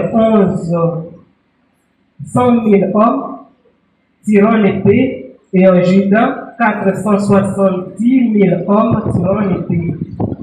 Il ne fit point parmi eux le dénombrement de Lévi, et de Benjamin par l'ordre du roi, car l'ordre du car roi. l'ordre du roi lui paraissait une abomination. Cet ordre plut à Dieu, il frappa Israël. Et David dit à Dieu, j'ai commis un grand péché en faisant cela. Maintenant, daigne pardonner l'iniquité de ton serviteur, car j'ai complètement agi en insensé. L'Éternel adressa ainsi la parole à Gad, le voyant de David. Va dire à David, ainsi parle l'Éternel. Je te propose pour fléau, choisis donc un, et je t'en frapperai. Gad alla vers David et lui dit, ainsi parle l'Éternel. Accepte aux 3 années de famille, aux 3 années pendant lesquelles, tu seras détruit par tes adversaires et hâté par l'épée de tes ennemis aux 3 jours pendant lesquels l'épée de l'Éternel et la peste seront dans le pays, et l'ange de l'Éternel portera la destruction dans tout le territoire d'Israël. Vois maintenant ce que je dois répondre à celui qui m'envoie. David répondit à Gad, je suis dans une grande angoisse, que je tombe entre les mains de l'Éternel, car ses compassions sont immenses, mais que je ne tombe pas entre les mains des hommes. L'Éternel envoya la peste en Israël, et il tomba 70 000 hommes d'Israël. Dieu envoya un ange à Jérusalem pour la détruire. Et comme il la détruisait, l'Éternel regarda et se repentit de ce mal, et dit à l'ange de l'Éternel. Il détruisait. Et dit à l'ange qui détruisait, assez, retire maintenant ta main. L'ange de l'Éternel se pénétrait de l'air dormant, le Jébusien. David leva les yeux et vit l'ange de l'Éternel se tenant entre la terre et le ciel, et ayant à la main son épée nue tournée contre Jérusalem. Alors David et ses anciens couverts de sacs tombèrent sur leur visage. Et David dit à Dieu. Ne dormez pas. Et David dit à Excuse-moi, ne dormez pas. Tout ça qui fait que les gens n'aiment pas la Bible là. Et ils veulent là où il y a un miracle, on se relève dans tout. Il faut lire la Bible là, il faut lire la Bible. Ne dormez pas. C'est les yeux là, les yeux charnels, les yeux des païens, des pécheurs, des religieux là, sont accoutumés, sont lourds, ils sont accoutumés aux ténèbres. Et donc la lumière de la parole fatigue les yeux là. Quand on dit donc, la lumière de la parole fait mal aux yeux accoutumés aux ténèbres. C'est quoi tout ça là? C'est quand on dit David priait et Daniel priait, les fenêtres ouvertes sur Jérusalem. Parce que nous avons la paix de dénombrement, tout ça ne comprend pas. C'est quoi? Lis, je vais expliquer tout à l'heure. Et David dit à Dieu, n'est-ce pas moi qui ai ordonné le dénombrement du peuple? C'est moi qui ai péché et qui ai fait le mal. Mais c'est depuis quand il le fait, l'Éternel mon Dieu, que ta main soit donc sur moi et sur la maison de mon père, et qu'elle ne fasse point une plaie parmi ton peuple. L'ange de l'Éternel dit à Gad de parler à David, afin qu'il montât pour élever un autel à l'Éternel dans l'air dormant de Jébusien. David monta selon la parole que Gad avait prononcée au nom de l'Éternel. Ornan se retourna et vit l'ange, et ses 4 fils se cachèrent avec lui. Il le foulait alors du fourment. Lorsque David arriva auprès d'Ornan, Ornan regarda et il aperçut David. Puis il sortit de l'air et se prosterna devant David le visage contre terre. David dit à Ornan, c'est de moi l'emplacement de l'air pour que j'y bâtisse un autel à l'Éternel. C'est de le moi contre sa valeur en argent, afin que la plaie se retire de dessus le peuple. On a répondu à David, prends-le et que mon Seigneur le roi fasse ce qui lui semblera bon. Vois, je donne des bœufs pour l'holocauste, les chars pour le bois et le froment pour l'offrande. Je donne tout cela. Mais le roi David dit à Ornan, non, Je ne l'achetais contre sa valeur en argent, car je ne présenterai point à l'Éternel ce qui est à moi, et je n'offrirai point un holocauste qui ne me coûte rien. Et David donna à Ornan 600 cycles d'or pour l'emplacement. David bâtit là un autel à l'Éternel, et il offrit des holocaustes, des sacrifices d'action de grâce. Il invoqua l'Éternel, et l'Éternel lui répondit par le feu qui descendit du ciel sur l'autel de l'Holocauste. Alors l'Éternel parla à l'ange qui remit son épée dans le fourreau.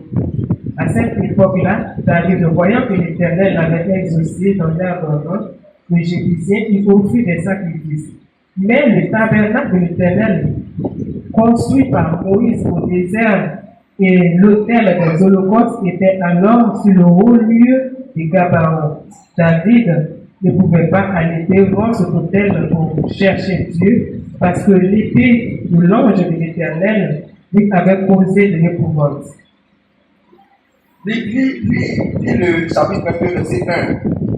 Et David dit, ici sera la maison de l'Éternel Dieu, et ici sera l'autel des holocaustes pour Israël.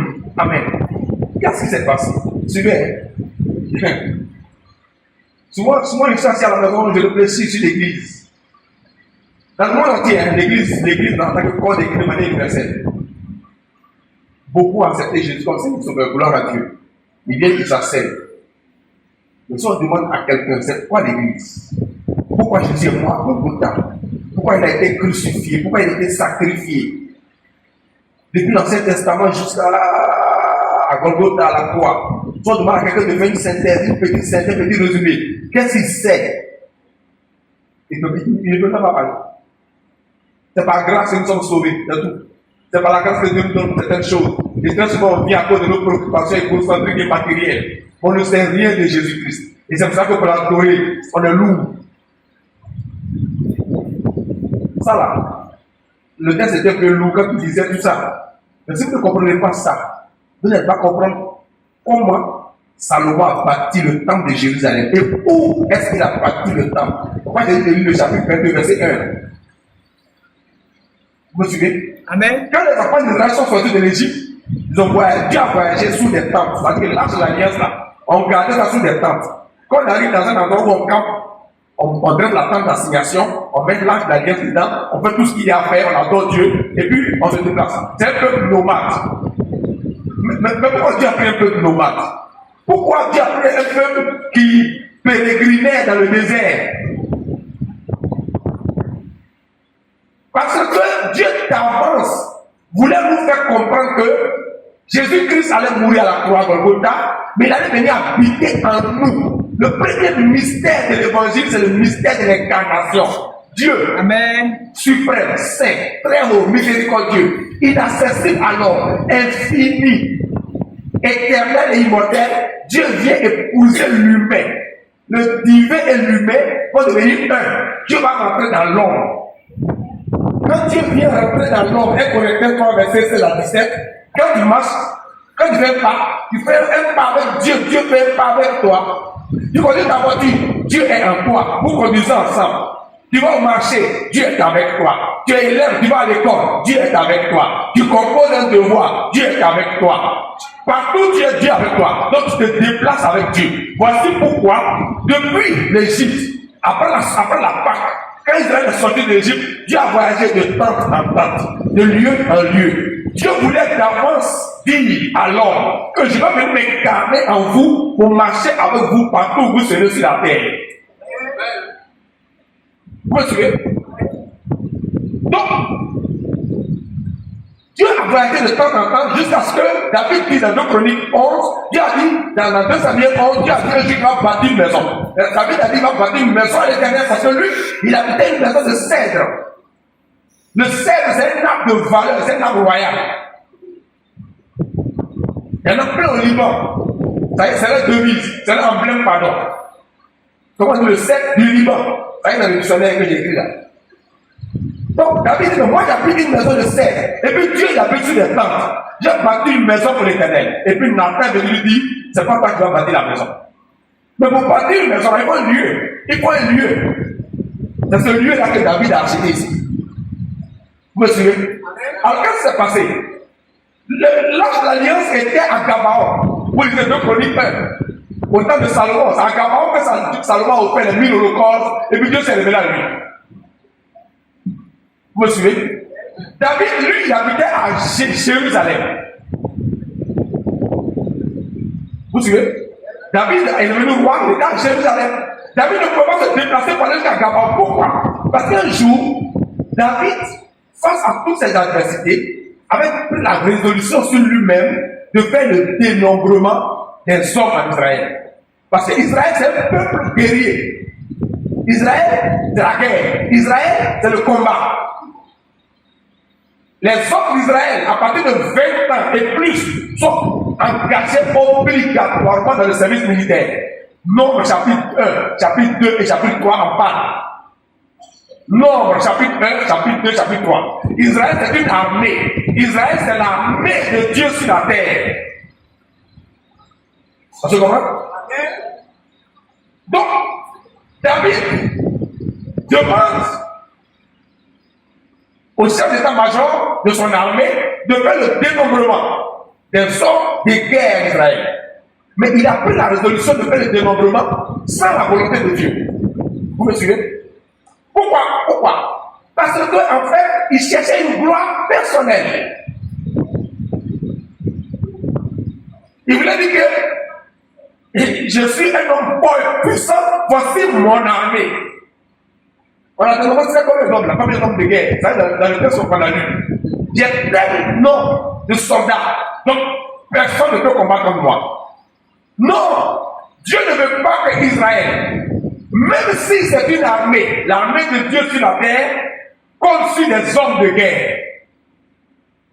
La preuve avec Gédéon, de 300 000 hommes. Non, donc 200 000 hommes. C'est peut-être 200 000. 200 000 hommes environ. C'est dans le Juge chapitre 6 et chapitre 7. Donc c'est 22 000 hommes de guerre. 22 000 hommes dénombrés sous Gédéon. Dieu a éliminé jusqu'à ce que 300. C'est avec les 300 que Gédéon a gagné la guerre. Et même quand ils sont dans la guerre, ils sont allés avec des armes non conventionnelles. Les 300 soldats de Gédéon qui ont gagné la guerre contre les Madianites sont allés avec des armes non conventionnelles. Ils sont allés avec des crucifix, des trompettes et puis des flambeaux. C'est quelle arme ça? Quand ils sonnent la trompette, ils brisent la cruche vide et le flambeau, qui est une lampe, la lumière jaillit. Et puis les ennemis s'entretuent. Dieu veut toujours dire à Israël que c'est lui qui est le chef suprême des armées. Dieu veut dire à Israël que c'est lui qui combat pour eux. Dieu veut dire à Israël que ce n'est pas le nombre d'hommes là qui compte. Est-ce que vous me suivez? La preuve, Samson a pris une mâchoire d'âne. Alors qu'à cette époque, les Philistins, les Palestiniens, les ancêtres des Palestiniens aujourd'hui, leurs ancêtres là, étaient déjà constitués en armée régulière. Ils avaient des généraux dans leur armée. Samson a pris une mâchoire d'âne, il a tué 1000 Philistins. Goliath était géant, il vient de Gath. C'est un Philistin palestinien. David, 18 ans, il a pris un caillou, une pierre, il a mis dans le front de Goliath, il a tué Goliath. Donc, malgré les hommes qui sont dénombrés pour la guerre, Dieu dit à Israël, c'est moi qui combats pour vous. L'Éternel combattra pour vous et vous gardez le silence. L'armée de Pharaon, une armée d'élite sur des chevaux, n'ont pas pu rattraper des enfants qui marchaient à pied. Ils ont été engloutis dans la mer Rouge. Toute l'armée de l'Égypte a été engloutie dans la mer Rouge. L'Éternel combattra pour vous et vous gardez le silence. Amen. Donc, David est devenu roi et que par orgueil, il a pris la décision personnelle de compter sur des hommes de guerre pour se glorifier. C'est pourquoi Dieu a envoyé l'ange pour le frapper. Il dit, je te propose 3 fléaux. 1. L'épée de tes ennemis là. 3 années de famine. 2. Les ennemis vont te vaincre. Ils vont tuer tous les hommes de guerre. 3. La peste. Il faut choisir. Parmi les 3 fléaux. Non, souvent, il y a des maladies que Dieu peut nous infliger parce qu'on a dit que c'était trop orgueilleux. L'orgueil même, là, souvent, ça conduit à la folie. David dit pardon. Pardon, c'est un péché. Pardonne-moi mon orgueil. Mais si tu tues les hommes d'Israël, les ennemis d'abord disent qu'ils sont plus forts que nous, ils vont se moquer de toi. Ils se moquent de nous, mais en nous raillant, c'est toi qui seras raillé et moqué. Pardon. Les trois fléaux là, j'ai choisi la peste. Là au moins, les gens vont tomber malades, on va dire que c'est la maladie qui les a tués. Amen. Comme par exemple le Covid-19, ça tue beaucoup de gens, on dit que c'est une maladie universelle. Là au moins les ennemis vont dire c'est une maladie, bon, la maladie peut tuer tout le monde. Donc, Dieu a envoyé la peste. Et la peste a commencé à les consumer. David ne faisait qu'implorer la grâce de Dieu. Donc, quand Dieu s'est repenti pour arrêter le mal, et c'est comme c'est ça l'alliance entre un juif vrai et Dieu. Il va offrir toujours un sacrifice. Il va bâtir un autel pour dire merci à Dieu, pour lui dire merci. Il va offrir des holocaustes et des sacrifices à Dieu pour louer l'Éternel. Parce que Dieu a arrêté la maladie. Dieu s'est repenti du mal qu'il faisait et Dieu a changé d'avis. Donc il faut lui offrir quelque chose. Donc David avait besoin d'un endroit pour pouvoir adorer son Dieu et lui dire merci. Il y a une mission qu'on appelle Ornam. Ornam. Ornam. O-R-N-A-M. Ornam. Son nom veut dire lumière, perpétuer la lumière. Perpétuer la lumière. C'est un étranger. Il avait une aire, un espace comme ça, où on battait du froment. Le froment, c'est du blé de grande valeur. Amen. Il y a le blé et puis il y a blé. Le blé de valeur, de grande valeur, après ça le froment. C'est le froment que Gédéon battait sur le térébinthe d'Ophra quand l'ange est venu le trouver pour dire, vaillant héros, Dieu avec toi. Dans Juge chapitre 6, verset 11. Donc c'est sur l'air, le champ, l'espace où Onam avait l'habitude de battre le froment. C'est là que David est venu dire, il achète ça. Puis c'est là que l'ange s'est révélé, avec l'épée dans sa main. Donc David dit, j'achète l'air d'Onam. Pourquoi? Et David a acheté. Onam voulait lui donner gratuitement. Il dit, non. Je ne prendrai rien, comme Abraham l'a fait. Avec le Hétien. J'ai offert un sacrifice de valeur à mon Dieu, le Dieu d'Israël. Toi, tu es étranger. Non, je ne peux pas prendre ce qui t'appartient. Prends-moi ça. Il a vendu son champ, son air, à 600 cycles d'or. Et David a acheté. Et David a bâti un hôtel là, et il a offert des holocaustes. C'est ce lieu-là. Ce lieu-là se trouve où? Ce lieu-là se trouve où se trouve le mont Moriga.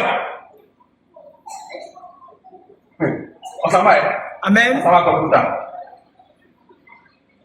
Je l'ai, 1 Chronique 22, verset 1 dit, et David dit, ici sera la maison de l'Éternel Dieu. Donc Dieu ne sera plus sous la tente à Gabaon, mais Dieu sera maintenant dans ce lieu-là. Vous me suivez? Où se trouve l'or, l'air d'Ornan, perpétuer la lumière. C'est ici que David a acheté le terrain, il a acheté l'espace, et il dit que c'est là qu'il va bâtir la maison de l'Éternel. Vous suivez? David dit, ici sera la maison de l'Éternel Dieu, et ici sera l'autel des holocaustes pour Israël. Vous me suivez? Maintenant, va lire 1 Chronique. Je vais vous expliquer, je suis en train d'aller un peu pour vous expliquer pourquoi Daniel à Babylone priait en direction de Jérusalem.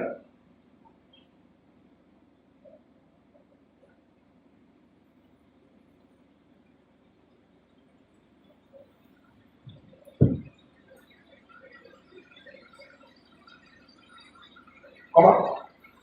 Ah, d'accord, excuse-moi.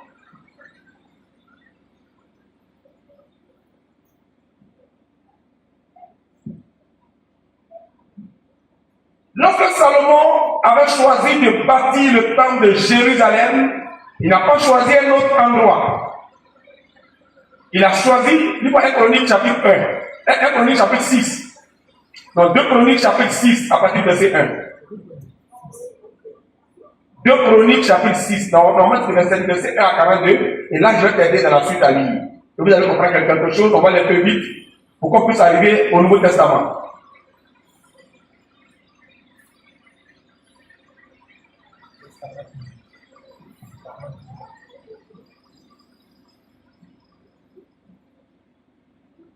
À Béni TV, on dit que les messages sont trop compliqués. Je ne sais pas compliqué, parce que vous ne faites pas la parole. Non, parce qu'il y a une histoire. Vous voyez que lorsqu'elle a lu, et quand j'ai commencé à expliquer, vous étiez maintenant heureux, non? Là, quand il disait, on ne comprenait pas.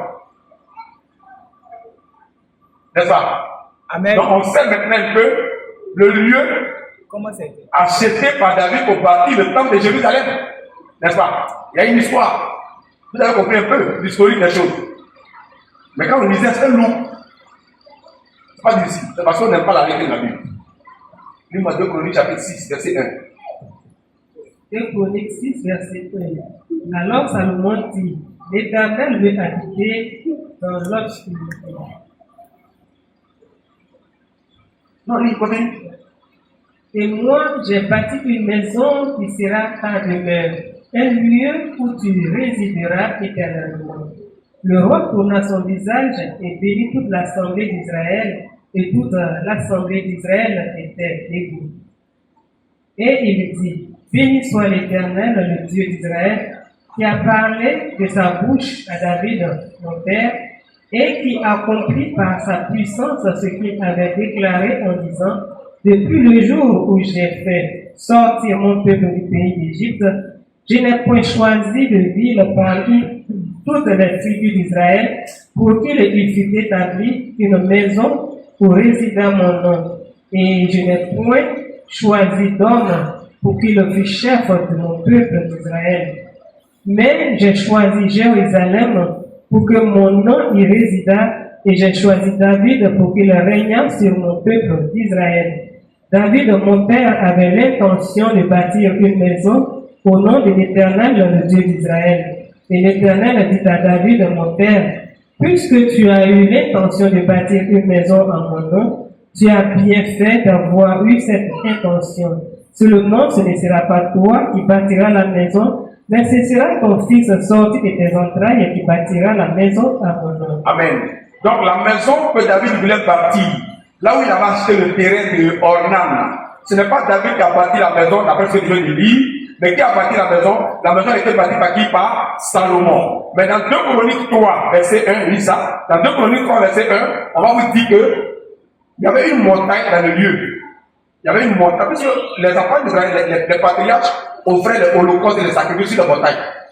On a dit qu'il faut prier dans un endroit élevé. Donc il y avait une montagne là. Et cette montagne s'appelait Moriga.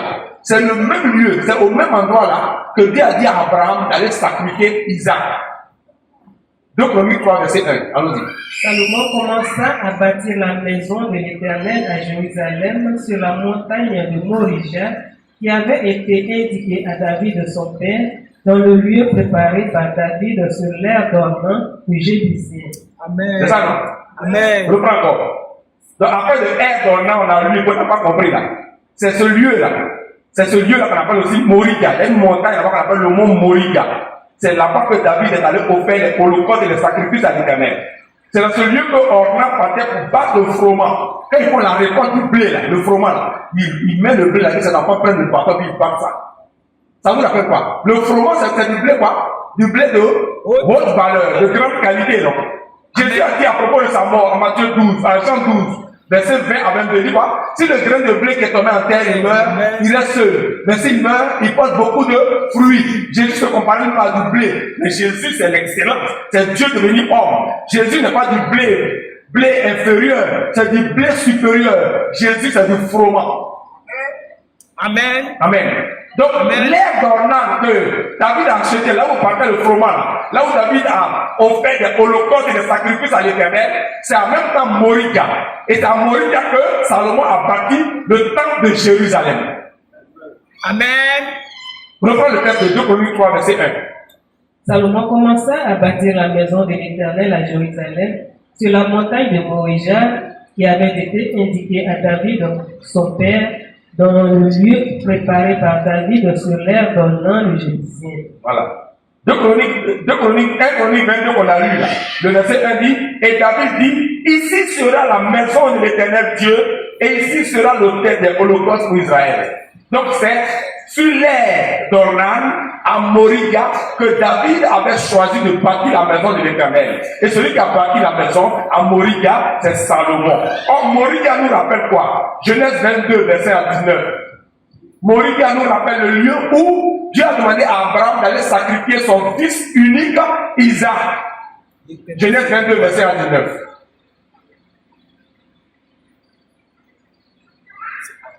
Vous voyez la Bible, non? Vous voyez la Bible, c'est un peu jeune. Les choses sont mélangées dans la main. Il faut maintenant tout ordonner. C'est pourquoi j'écris les livres là. Sinon, ça vous n'allez pas comprendre. Lecture. Genèse 22, verset 1 à 19. Après ces choses, Dieu mit Abraham à l'épreuve et lui dit, Abraham, et il répondit, me voici. Dieu dit, prends ton fils, ton aîné, celui que tu aimes, Isaac, va-t'en au pays de Morija, et là, offre-le un holocauste sur l'une des montagnes que je te dirai. Abraham se leva de bon matin, s'éla son âne et prit avec lui 2 serviteurs et son fils Isaac. Il fondit du bois pour l'holocauste et partit pour aller au lieu que Dieu lui avait dit. Le 3e jour, Abraham, en levant les yeux, vit le lieu de loin.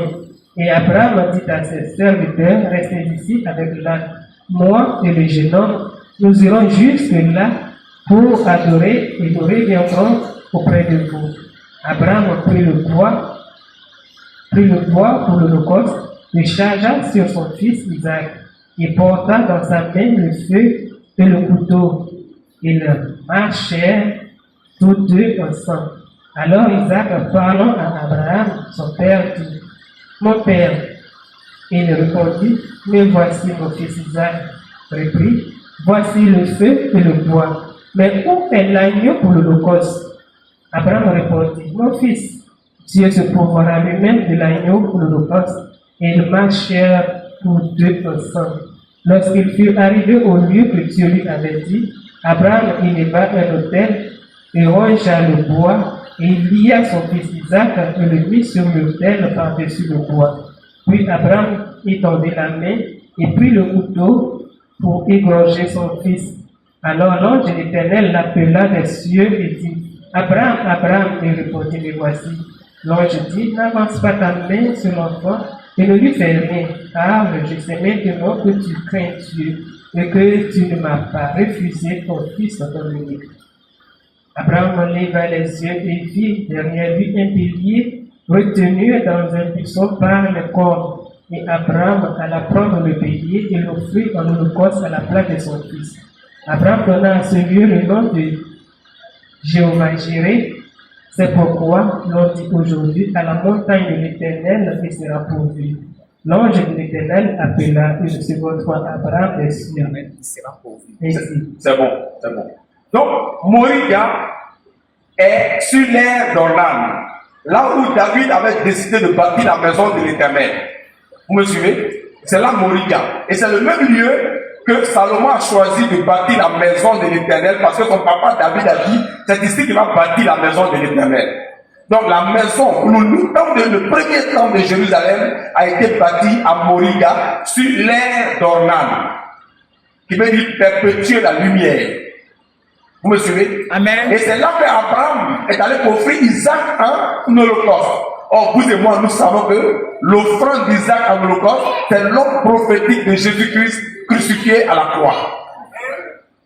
Vous me suivez? Donc, Moriga, c'est Golgotha.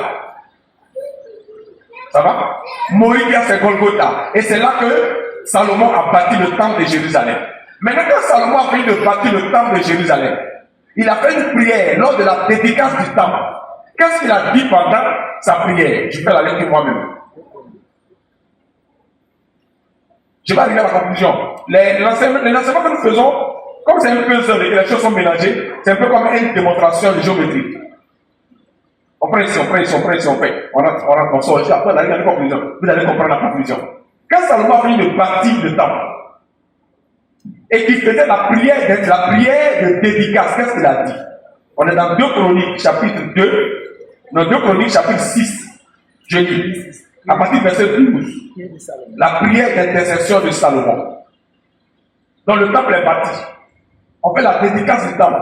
Salomon fait une longue prière. Écoutez, il dit ceci. Salomon se plaça devant l'autel de l'Éternel, 2 Chroniques chapitre 6 à partir du verset 12. En face de toute l'assemblée d'Israël, et il étendit ses mains. Donc le lieu, c'est bien à Morigan. N'est-ce pas? Amen. Qui est Golgotha, on est d'accord là-dessus. Sur l'air d'Ornan. Car Salomon avait fait une tribune des reins et l'avait mise au milieu du parvis. Elle était longue de 5 coudées, large de 5 coudées et haute de 3 coudées. Il s'y plaça, se mit à genoux. Une longue prière, mais en fait à genoux. Se mit à genoux en face de toute l'assemblée d'Israël et tendit ses mains vers le ciel. Et il dit, ô Éternel, Dieu d'Israël, il n'y a point de Dieu semblable à toi, dans les cieux et sur la terre. Tu gardes l'alliance et la miséricorde envers tes serviteurs qui marchent en ta présence de tout leur cœur. Ainsi, tu as tenu parole à ton serviteur David, mon père. Et ce que tu as déclaré de ta bouche, tu l'accomplis en ce jour par ta puissance. Maintenant, Éternel, Dieu d'Israël, observe la promesse que tu as faite à David, mon père, en disant, tu ne manqueras jamais devant moi de successeur, assis sur le trône d'Israël, pourvu que tes fils prennent garde à leur voie et qu'ils marchent dans ma loi comme tu as marché en ma présence. Qu'elle s'accomplisse donc, Éternel, Dieu d'Israël, la promesse que tu as faite à ton serviteur David. Mais quoi? Dieu habiterait-il véritablement avec l'homme sur la terre? Voici, les cieux et les cieux des cieux ne peuvent te contenir. Combien moins cette maison que j'ai bâtie? Toutefois, Éternel mon Dieu, sois attentif à la prière de ton serviteur, à sa supplication, écoute le cri et la prière que t'adresse ton serviteur. Il a genoux, hein? Que tes yeux soient jour et nuit ouverts sur cette maison, sur le lieu dont tu as dit que là serait ton nom. Écoute la prière que ton serviteur fait en ce lieu. Daigne exaucer les supplications de ton serviteur et de ton peuple d'Israël lorsqu'ils prieront en ce lieu. Exauce du lieu de ta demeure. Tes cieux exaucent et pardonne. Si quelqu'un pêche contre son prochain et qu'on lui pose un serment pour le faire jurer, s'il vient jurer devant ton autel dans cette maison, écoute-le des cieux, agis et juge tes serviteurs, condamne le coupable et fais retomber sa conduite sur sa tête. Rends justice à l'innocent et traite-le selon son innocence. Quand ton peuple d'Israël sera battu par l'ennemi pour avoir péché contre toi, s'ils reviennent à toi et rendent gloire à ton nom, s'ils t'adressent des prières et des supplications dans cette maison, exauce-les des cieux, pardonne le péché de ton peuple d'Israël et ramène-les dans le pays que tu as donné à eux et à leur père. Quand le ciel sera fermé et qu'il n'y aura pas de pluie à cause de leur péché contre toi, s'ils prient dans ce lieu et rendent gloire à ton nom, et s'ils se détournent de leur péché, parce que tu les auras châtiés, exauce-les des cieux, pardonne les péchés de tes serviteurs et de ton peuple d'Israël, à qui tu enseigneras la bonne voie dans laquelle ils doivent marcher, et fais venir la pluie sur la terre que tu as donnée pour héritage à ton peuple.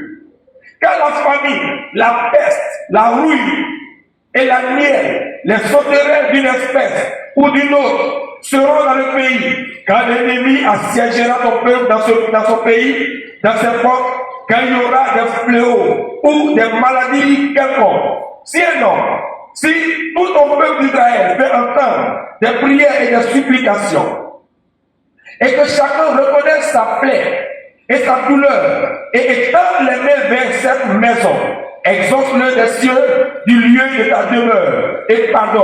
Rends à chacun selon ses voies. Toi qui connais le cœur de chacun, car seul tu connais le cœur des enfants des hommes. Amen. Et ils te craindront pour marcher dans tes voies tout le temps qu'ils vivront dans le pays que tu as donné à nos pères. Quand l'étranger, nous sommes dans la prière de Salomon, quand l'étranger qui n'est pas de ton peuple d'Israël viendra d'un pays lointain à cause de ton grand nom, c'est pourquoi quand on va en Israël, on va au milieu des lamentations. C'est là-bas qu'il appelle la prière. C'est là-bas que nous trouvons Moriga et Golgotha.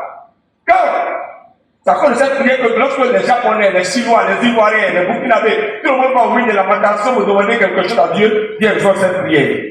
Quand l'étranger qui n'est pas de ton peuple d'Israël viendra d'un pays lointain à cause de ton grand nom, de ta main forte et de ton bras étendu, quand il viendra prier dans cette maison, exauce-le des cieux du lieu de ta demeure et accorde à cet étranger tout ce qu'il te demandera afin que tous les peuples de la terre connaissent ton nom pour te craindre comme ton peuple d'Israël et sache que ton nom est invoqué sur cette maison que j'ai bâtie.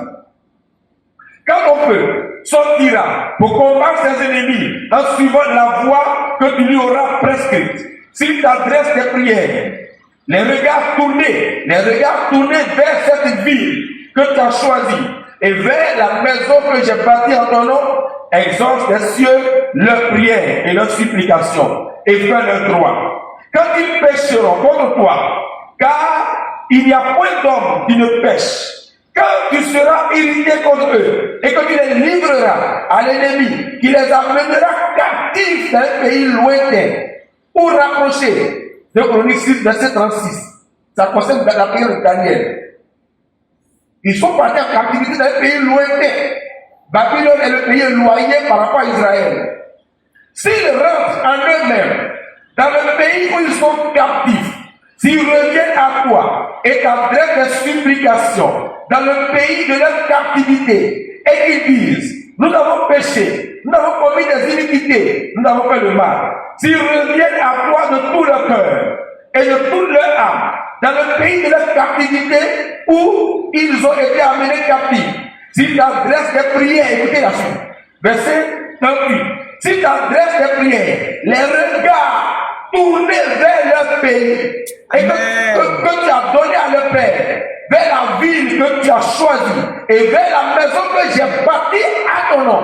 Donc s'ils prient à Babylone, les regards tournés vers Jérusalem, et vers cette maison que tu as bâtie, de Chroniques 6, verset 38, exauce les cieux du lieu de ta demeure, leurs prières et leurs supplications, et il fait leur droit. Pardonne à ton peuple ses péchés contre toi. Maintenant, ô mon Dieu, que tes yeux soient ouverts et que tes oreilles soient attentives à ta prière, à la prière faite en ce lieu. Maintenant, éternel Dieu, lève-toi, viens à ton lieu de repos, toi et lâche de ta majesté.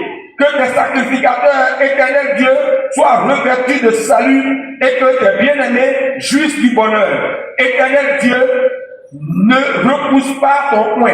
Souviens-toi des grâces accordées à David, ton serviteur. Amen. Amen. Amen. Amen. Donc, c'est parce que Salomon avait dit que s'ils sont menés en captivité et que étant dans le pays de la captivité, ils prient, les regards tournés vers la ville, Jérusalem, et les regards tournés vers cette maison, qu'ils demandent pardon, que Dieu exauce leur prière. Voici que Daniel a ouvert les fenêtres de sa maison, de la chambre haute, et il tournait les regards tournés vers Jérusalem. Vous voyez d'où on vient? Amen. Maintenant, Moriga, c'est Golgotha. Vous me suivez? Moriga, c'est Golgotha. Parce que Abraham et Isaac, c'est l'humanité qui offre Jésus-Christ en sacrifice à la croix. Amen. Vous me suivez? Jésus a été crucifié à Golgotha et il a été enseveli à Golgotha. C'est bien écrit dans Jean 19. On dit que là où Jésus a été crucifié, c'est là qu'il a été enseveli. Jean chapitre 19, verset 17 à 20, verset 38 à 42. Il y avait un jardin dans le lieu où Jésus a été crucifié. Isaac est le prototype de Jésus-Christ. Abraham, c'est l'humanité. Juif comme païen. Parce que pour crucifier Jésus, ce sont les Juifs. Et les païens avec César et ses administrateurs établis, Hérode, Anne, Pilate, Caïphe. Donc, souverain sacrificateur et soldat romain. C'est Abraham ça. Abraham, c'est les nations regroupées en une personne. Les païens et les juifs. En fusion, les circoncis et les incirconcis ensemble, c'est Abraham. Abraham est le père de tous les hommes. Juifs comme païens. Or, pour crucifier Jésus, pour offrir Jésus à l'Holocauste, à la croix, vous me suivez? Amen. Il y a eu les soldats romains. À cette époque, c'est Rome qui commandait la terre. Vous me suivez? Et il y a eu les Juifs, avec Caïphe, Pilate.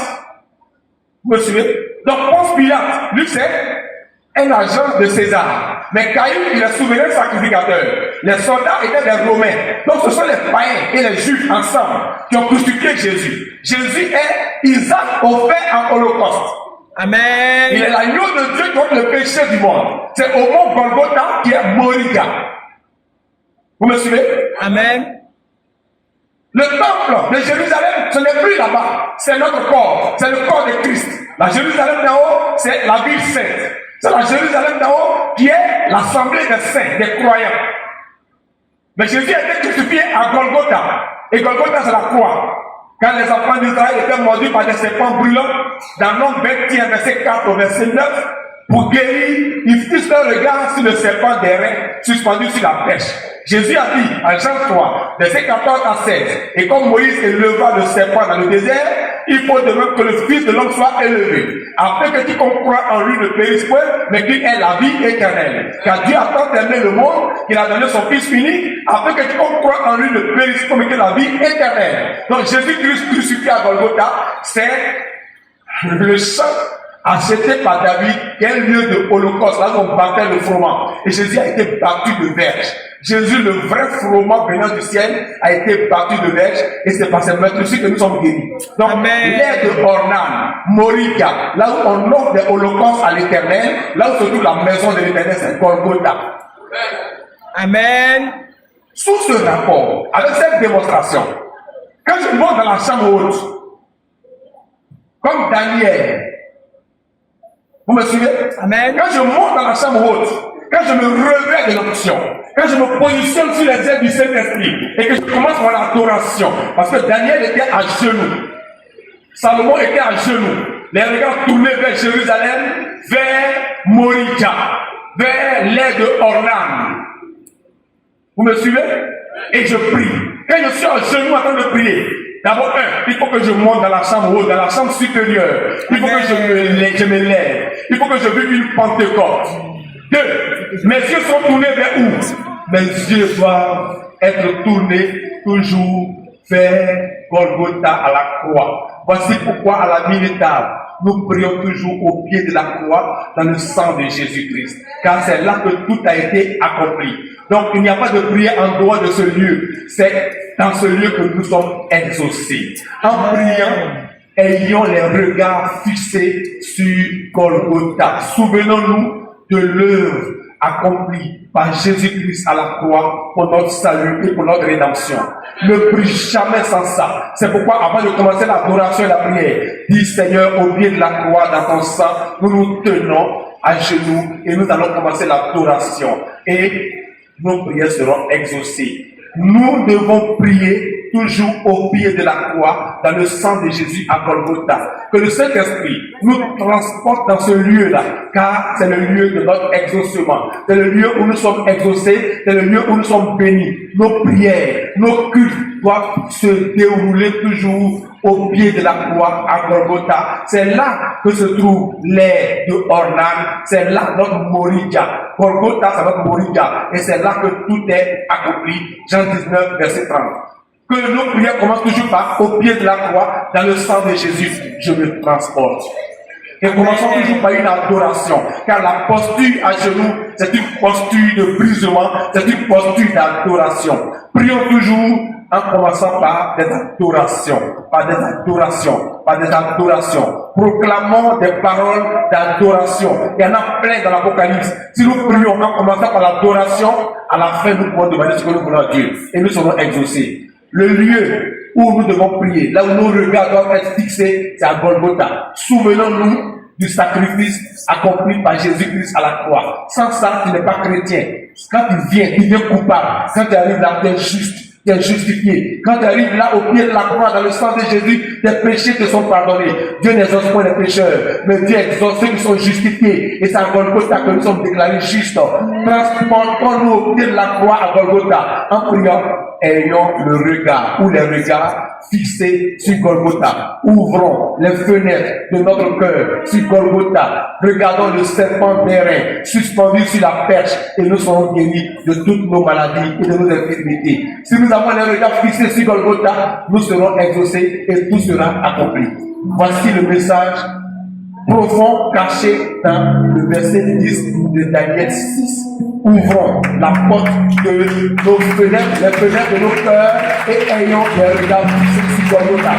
Prions là, prions toujours au pied de la croix dans le sang de Jésus. Convoquons-nous là, assemblons-nous là dans le sang de Jésus, car c'est là que nos vies ont un sens. Là, nous ne sommes plus pécheurs, là, nous sommes justes et nous sommes exaucés. Au pied de la croix, dans le sang de Jésus à Golgotha, nos péchés nous sont pardonnés. Si nous fixons nos regards sur Golgotha, nous prierons juste libres et nous serons exaucés. Que Dieu nous bénisse, que Dieu nous accomplisse et changeons notre façon d'adorer Dieu, notre façon de prier. Gloire soit rendue à Jésus-Christ. Amen, amen et amen. Et les gars, vous avez compris, avant de commencer, votre adoration, les louanges.